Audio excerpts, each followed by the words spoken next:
Et on arrive à la chronique Covid-19 en compagnie de Nadia Paquero. Bonsoir Nadia. Bonsoir Manel. Alors vous revenez ce soir sur la contribution de l'université Mohamed VI Polytechnique à la numérisation au Maroc et en Afrique. Cette numérisation accélérée, cet élan accéléré justement par cette crise sanitaire actuelle, n'est-ce pas ? Tout à fait, oui. La nécessité est mère d'innovation ou encore chaque chose. Malheur est bon, c'est en filigrane. L'esprit qui anime la chronique d'aujourd'hui, c'est en effet en raison de la crise sanitaire mondiale qui a mis à l'arrêt tous les systèmes de quelque nature que ce soit, que cette initiative a pu voir le jour parmi les secteurs frappés de plein fouet par la pandémie. Il faut le dire, il y a celui de l'éducation, un secteur névralgique, puisqu'il forme les jeunes, les citoyens de demain, et c'est pour cela qu'il était important de mettre en lumière cette entreprise première en son genre de l'université Mohamed VI Polytechnique, et elle s'est engagée à mettre à disposition toute une série de ressources pédagogiques à ses partenaires académiques, enseignants, étudiants au Maroc et dans le reste de l'Afrique aussi. Alors, je vous propose un coup de projecteur sur les deux initiatives les plus importantes avec Rafik Alami, directeur du Digital Learning Lab à l'université Mohamed VI Polytechnique. Bonsoir à vous et merci d'être avec nous. Bonsoir, merci de m'avoir sur votre plateau.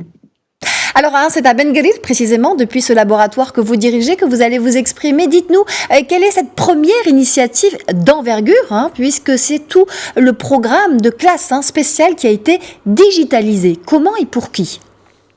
Absolument. Donc, pour commencer, je dirais que l'université, c'est une université de recherche, d'innovation et d'entrepreneuriat qui se veut une plateforme de bien commun au service de l'écosystème de savoir.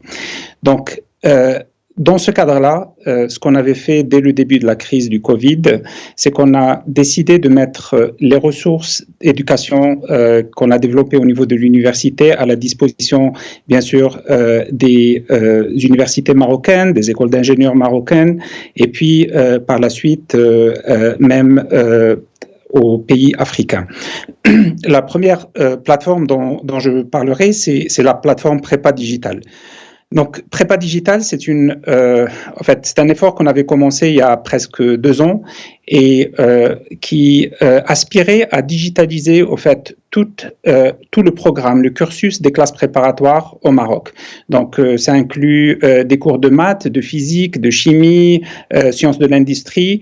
Et donc, ce qu'on avait fait, c'est que on avait créé une plateforme créée par les équipes de l'université, et puis on a collaboré avec le lycée d'excellence, avec le ministère pour choisir des professeurs qui peuvent animer les différentes sessions de formation. Et donc ça nous a permis de créer plus de 1000 cours, capsules qui sont disponibles aujourd'hui sur la plateforme et qui ciblent les étudiants MPSI, MP, PCSI, PSI, et puis la filière TSI aussi.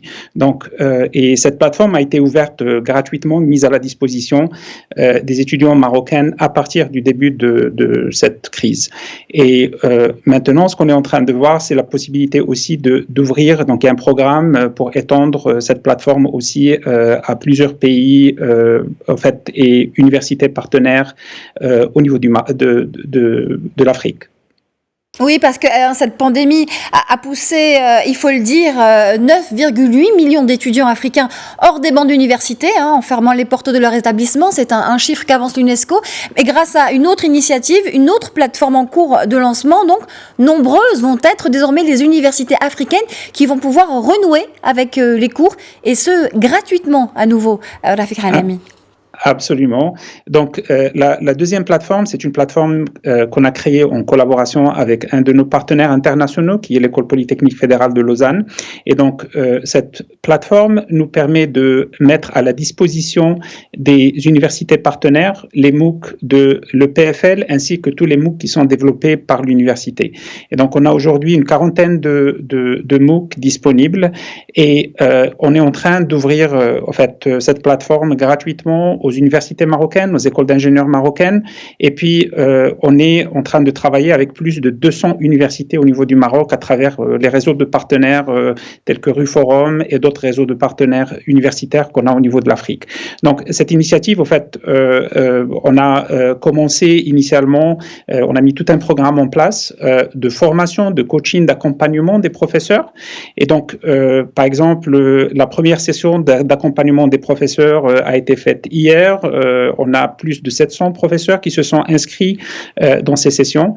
Et on aspire, en fait, on aimerait bien que cette formation qui va s'étaler jusqu'à la fin de juin, avec 6 webinaires, avec des activités de coaching, d'accompagnement, puisse déboucher sur la possibilité que ces professeurs adoptent ces ressources digitales et qu'ils puissent aussi utiliser la plateforme afin de permettre la continuité d'éducation de leurs étudiants. Donc, comme j'ai dit, il y a plus de 38, donc à peu près 200 universités, plus de 38 pays qui sont couverts par cette initiative.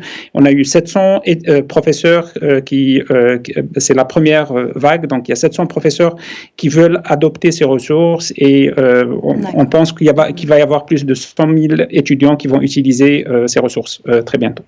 Merci infiniment pour nous avoir parlé de cette expérience unique en son genre, puisque il y a interaction entre le professeur et l'étudiant qui va pouvoir bénéficier donc d'un suivi de l'évolution de son travail. Absolument. Merci.